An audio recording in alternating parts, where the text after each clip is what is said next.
ओम शांति।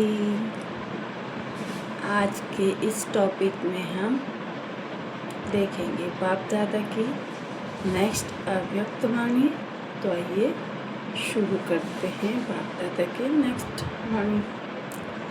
तो आज की वाणी में बाबा बता रहे हैं यादगार कायम करने की विधि क्या है। बाप दादा 25/1/1970 की ये वाणी है। उसमें बाबा ने हमें यादगार का अर्थ बताया है कि यादगार को कैसे कायम किया जा सकता है ना। तो सुनते हैं इसको विस्तार से। अव्यक्त स्थिति ही मुख्य सब्जेक्ट है। व्यक्त में रहते कर्म करते भी अव्यक्त स्थिति में रहे, इस सब्जेक्ट में ही पास होना है। अपनी बुद्धि की लाइन को क्लियर कर रखना है। जब रास्ता क्लियर होता है तो जल्दी जल्दी दौड़कर मंजिल पर पहुंचना होता है। पुरुषार्थ की लाइन में कोई रुकावट हो तो उसको मिटाकर लाइन क्लियर करना, इस साधन से ही अव्यक्त स्थिति की प्राप्ति होती है। मधुबन में आकर कोई न कोई विशेष गुण सभी को देना यही यादगार है। वह तो हो गया जड़ यादगार, लेकिन यहाँ अपने गुणों की याद देना यह है चैतन्य यादगार, जो सदैव याद करते रहते। कभी कहीं पर जाओ तो ये लक्ष्य रखना कि जहाँ जाए वहाँ यादगार कायम रखे। यहाँ से विशेष स्नेह में भर के जाएंगे। स्नेह पत्थर को भी पानी कर देगा। यह आत्मिक स्नेह की सौगात साथ ले जाना, जिससे किसी पर विजय हो सकती है। समय ज़्यादा समझते हो व कम, तो अब कम समय में 100% तक पहुँचने की कोशिश करनी है। जितनी भी अपनी हिम्मत है पूरी लगानी है। 1 सेकेंड भी व्यर्थ न जाए, इतना ध्यान रखना है। संगम का हर 1 सेकेंड कितना बड़ा है। अपने समय और संकल्प दोनों को सफल करना है। जो कार्य बड़े न कर सके वह छोटे कर सकते हैं। अभी तो वह कार्य भी हो रहा है। अब तक जो दौड़ी लगाई वह तो हुई, लेकिन जंप देना है। तब लक्ष्य को पा सकेंगे। सेकेंड में बहुत बातों को परिवर्तन करने, ये मुख्य है ही जंप मारना। इतनी हिम्मत है। जो कुछ भी सुना है उनको जीवन में लाकर दिखाना है। जिसके साथ स्नेह रखा जाता है उन जैसा बनने का होता है। तो जो भी बाप दादा के गुण हैं वह खुद में धारण करना, यही स्नेह का फर्ज है। जो बाप की श्रेष्ठता है उसको अपने में धारण करना है। यह है स्नेह की एक भी विशेषता में कमी न रहे। जब सर्वगुण अपने में धारण करेंगे तब भविष्य में सर्वगुण संपन्न देवता बनेंगे। ये लक्ष्य रखना है कि सर्वगुण संपन्न बने के गुण सामने रख अपने को चेक करो कि कहाँ तक बने। कम परसेंटेज भी न हो, परसेंटेज की भी संपूर्ण हो, तब वहाँ पर संबंध नज़दीक में आ सकेंगे। बाबा बोल रहे हैं कि परसेंटेज में कम नहीं होना है। अगर परसेंटेज संपूर्ण होगी ना तो सतयुग में भी हम नज़दीक संबंध में आएंगे। अब रूह को देखना है। जिस्म को बहुत देख कर थक गए हो, इसीलिए अब रूह को देखना है। जिस्म को देखने से क्या मिलता है, दुखी ही बने हैं। अब रूह को देखना है तो राहत मिलती है। सूरवीर होना, सूरवीर की निशानी क्या होती है? उनको कोई भी बात में पार करना मुश्किल नहीं लगता है और समय भी नहीं लगता है। उनका समय सिवाय सर्विस के अपने विघ्नों को आदि को हटाने में नहीं जाता है। इसको कहा ही जाता है सूरवीर। अपना समय अपने विघ्नों में नहीं लेकिन सर्विस में लगना चाहिए। अब तो समय बहुत आगे बढ़ गया है। इस हिसाब से अब तक वह बातें बचपन की थी। छोटे बच्चे नाजुक होते हैं, बड़े बहादुर होते हैं, तो पुरुषार्थ में बचपना न हो। ऐसा बहादुर होना चाहिए, कैसी भी परिस्थिति हो, क्या भी हो, वायुमंडल कैसा भी हो, लेकिन कमज़ोर न बने। इसको सूरवीर कहा जाता है। शारीरिक कमजोरी होती है तो भी असर होता है मौसम, वायु आदि का, तो तंदुरुस्त को असर नहीं होता है। तो ये वायुमंडल का भी असर नाजुक को होता है। वायुमंडल कोई रचयिता नहीं है, वह तो रचना है। रचयिता ऊंचा व रचना रचयिता, तो फिर रचयिता के रचना के अधीन क्यों? अब सूरवीर बनने का तो अपना स्मृति दिवस याद रखना, ये स्मृति भूलना नहीं। ऐसा नशा बनकर, नक्शा बनकर जाओ जो आपके नक्शे में बाप को देखे। अपने को संपूर्णता का नक्शा दिखाना है। हिम्मत है तो मदद जरूर मिल जाएगी। अब ये समझते हो कि यह आकर ढीलेपन में तेज आई हैं।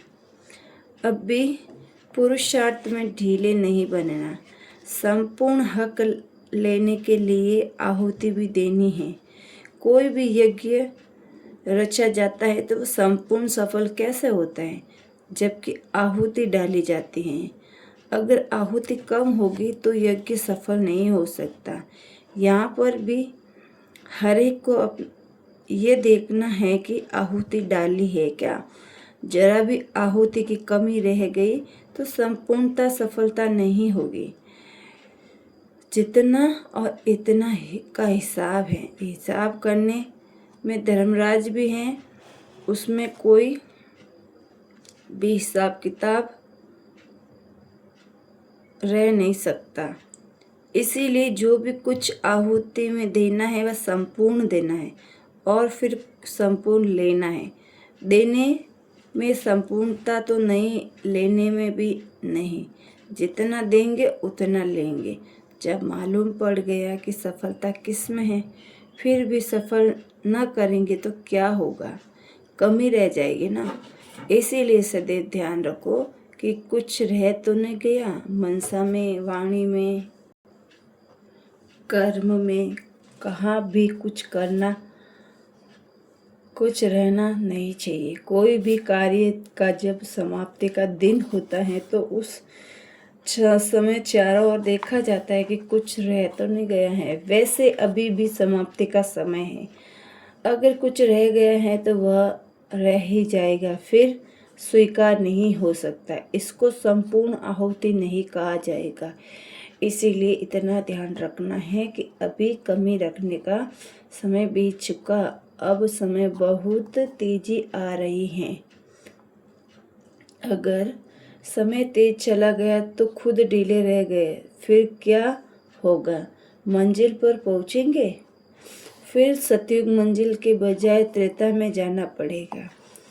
जैसे समय तेज दौड़ रहा है वैसे खुद को भी दौड़ाना है। स्कूल में भी जब कोई गाड़ी पकड़नी होती है तो समय को देखना पड़ता है, नहीं तो रह जाते हैं।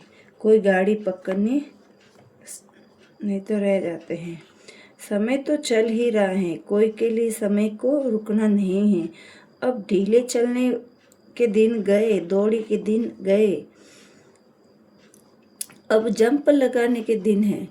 कोई भी बात में कमी फील होती है तो उसको सेकंड में परिवर्तन में लाना, इसको कहा जाता है जंप। देखने में ऊंचा आता है लेकिन बहुत सहज है। सिर्फ निश्चय और हिम्मत चाहिए। निश्चय वालों की विजय तो कल्प पहले भी हुई थी, अब भी वह हुई पड़ी है। इतना अपने को पक्का बनाना है। सेकंड सेकंड मन, वाणी और कर्म को देखना है। बाप दादा को ये देखना कोई मुश्किल नहीं। देखने के लिए अब कोई आधार लेने की आवश्यकता नहीं है, कोई भी मुश्किल नहीं। देखने के लिए अब कोई आधार लेने की आवश्यकता नहीं है, कहाँ से भी देख सकते हैं। पुरानों से नयों में ही उमंग होता है। अब हम करके दिखलाएंगे। ऐसे तीव्र स्टूडेंट भी हैं, नए भी कमाल कर सकते हैं, क्योंकि उनको समय भी स्पष्ट देखने में आ रहा है। समय का भी सहयोग है, परिस्थितियों का भी सहयोग है। परिस्थितियाँ भी अब दिखला रही हैं कि पुरुषार्थ कैसा करना है। जब परीक्षाएं शुरू हो गई तो फिर भी पुरुषार्थ नहीं कर सकेंगे। परीक्षाएं शुरू होगी तो फिर पुरुषार्थ नहीं कर सकेंगे। बाबा यहाँ पे ये कहना चाहते हैं। फिर फाइनल पेपर शुरू हो जाएगा तो पेपर के पहले पहुंच गए हो, यह भी अपने सौभाग्य समझना। तो ठीक समय पर पहुंच गए हो। पेपर देने के लिए दाखिल हो सके। पेपर शुरू हो जाता है, फिर गेट बंद हो जाता है। शुरू में जो आए उनको वैराग्य दिलाया जाता था, आजकल की परिस्थितियां ही वैराग्य दिलाती हैं। आप लोगों की धरनी बनने में देरी नहीं है, सिर्फ ज्ञान के निश्चय का पक्का बीज डालेंगे तो फल तैयार हो जाएगा। ऐसा बीज है जो बहुत जल्द फल दे सकता है। फिर पावरफुल है, बाकी पालना करना, देखभाल करना आपका काम है। बाप सर्वशक्तिवान और बच्चों को संकल्प को रोकने की शक्ति नहीं है। बाप सृष्टि को बदलते हैं, बच्चे अपने को भी नहीं बदल सकते। यही सोचो कि बाप क्या है और हम क्या हैं, तो अपने ऊपर खुद ही शर्म आएगी। अपनी चलन को परिवर्तन में लाना, वाणी से इतना ऊपर खुद वाणी से इतना नहीं समझेंगे। परिवर्तन देख खुद ही पूछेंगे कि आपको ऐसा बनने वाला कौन। कोई बदल कर दिखाया तो न चाहते हुए भी उनसे पूछते हैं क्या हुआ, कैसे किया, तो आप भी चलन को देख खुद को खींचेंगे। यह तो नियमित सेवा केंद्र है, मुख्य केंद्र तो अभी एक ही है।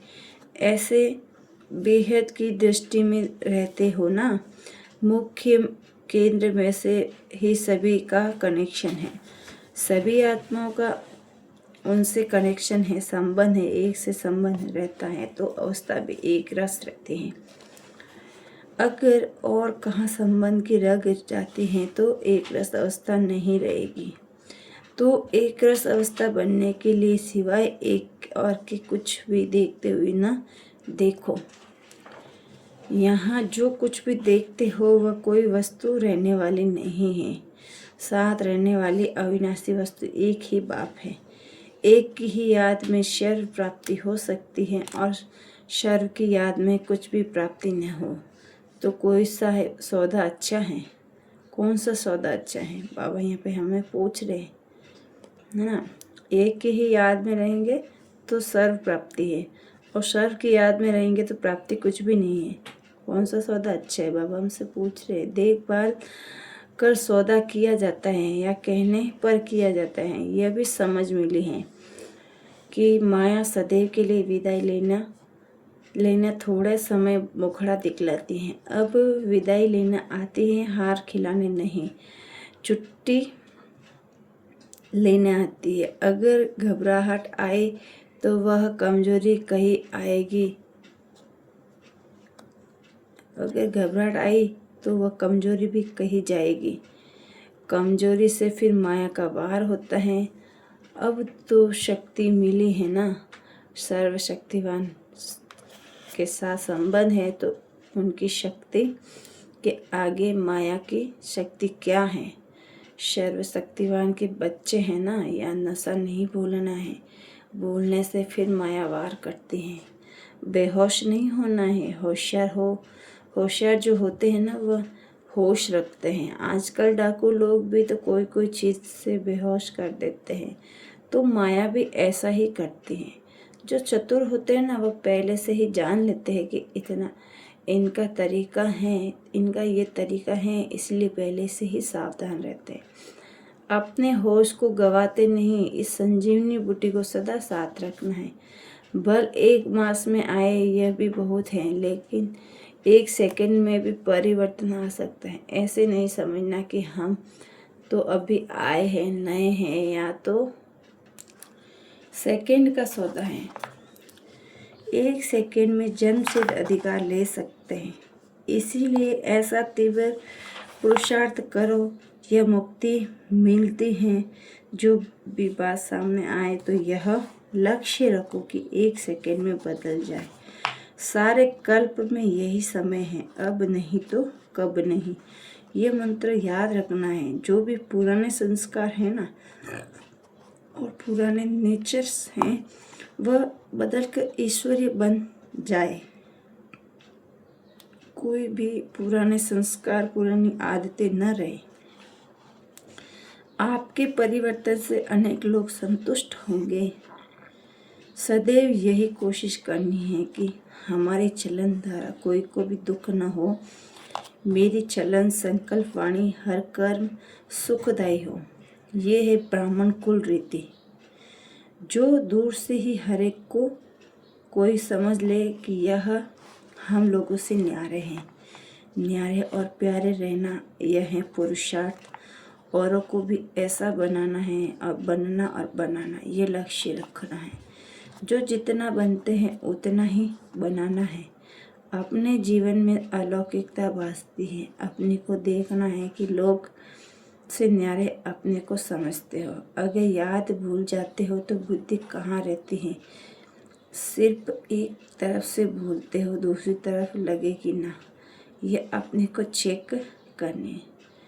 अव्यक्त स्थिति से नीचे आते हो तो किस व्यक्त तरफ बुद्धि जाती है। जरूर कुछ रहा हुआ है ना, तब तो बुद्धि वहाँ जाती है। कई बातें ऐसी होती है जिनको खींचने से खींचा जाता है, और कई बातों में ढीला छोड़ना भी खींचना होता है।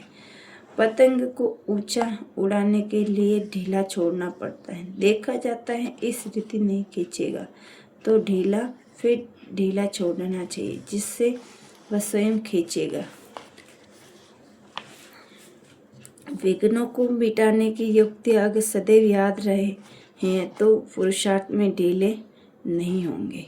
युक्तियाँ भूल जाए तो पुरुषार्थ भी ढीला हो जाता है। एक एक बात के लिए कितनी युक्तियाँ हैं, मिली हुई हैं। प्राप्ति कितनी बड़ी है, रास्ता कितना सरल है, जो अनेक जन्म करने पर भी कोई पा नहीं सकते। वह एक जन्म के लिए कुछ घड़ियों में प्राप्त कर रहे हो। इतना नशा रहता है ना। इच्छा मात्रम अविद्या। ऐसी अवस्था प्राप्त करने का तरीका बताया। ऐसी ऊंची नॉलेज और कितनी महीन है। जीवन में इतना उच्च लक्ष्य रख नहीं सकता। जीवन में इतना उच्च लक्ष्य कोई रख नहीं सकता कि मैं देवता बन सकता हूँ। यह कब सोचा था हम ही देवता थे? क्या सोचा क्या था? बनते ही क्या हैं? फिर बिना मांगे अमूल्य रत्न मिल जाते हैं। ऐसे पद्मा पदम भाग्यशाली अपने को समझते हो। प्रेजुडिस आदि भी आपके आगे क्या है? इतनी ऊंची दृष्टि, इतना ऊंचा सम्मान याद रहता है कि कब भी भूल जाते हो। स्मृति विस्मृति की चढ़ाई उतरते चढ़ते हैं। गंदगी से मच्छर आदि प्रकट हो जाते हैं, इसीलिए उनको हटाया जाता है। वैसे ही अपनी कमजोरी से माया के कीड़े पकड़ लेते हैं। कमजोरी को आने न दो तो माया आएगी नहीं। सदैव याद रखो कि सर्वशक्तिवान के साथ हमारा क्या संबंध है, फिर कमजोरी क्यों? सर्वशक्तिवान बाप के बच्चे होते हुए भी माया की शक्ति को खलास नहीं कर सकते।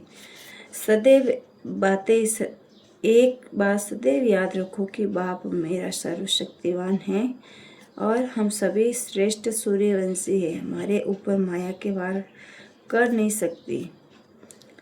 अपना बाप अपना वंश याद रखेंगे तो माया कुछ भी नहीं कर सकेगी। स्मृति स्वरूप बनना है। इतने जन्म विस्मृत रहे तो फिर भी विस्मृति अच्छी लगती है।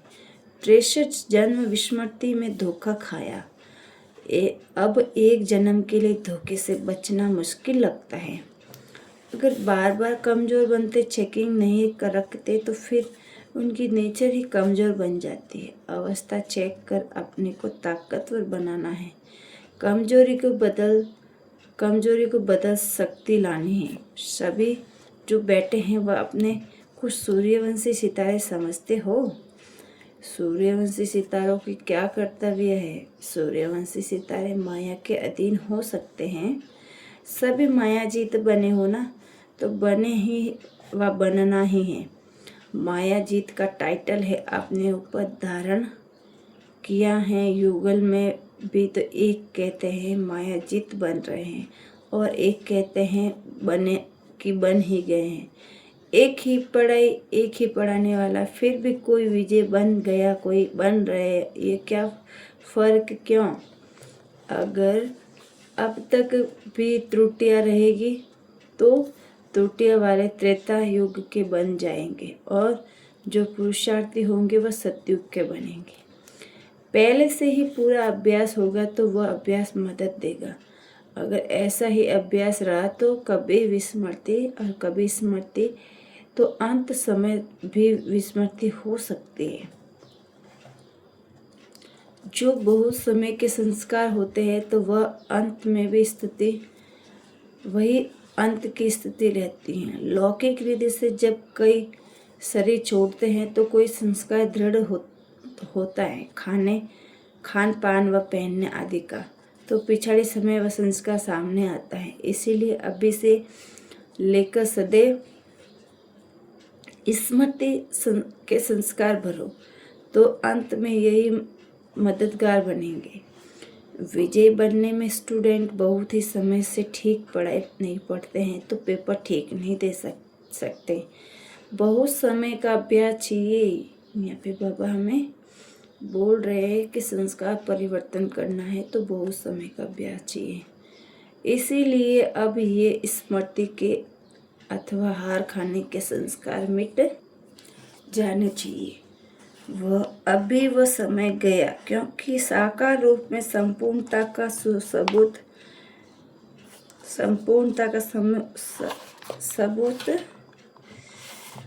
देखा।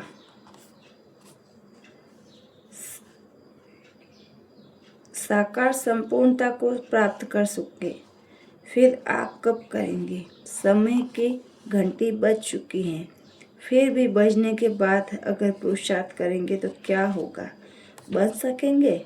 पहली सीटी बज चुकी है, दूसरी सीटी बज गई है। पहली सीटी थी साकार में माँ की और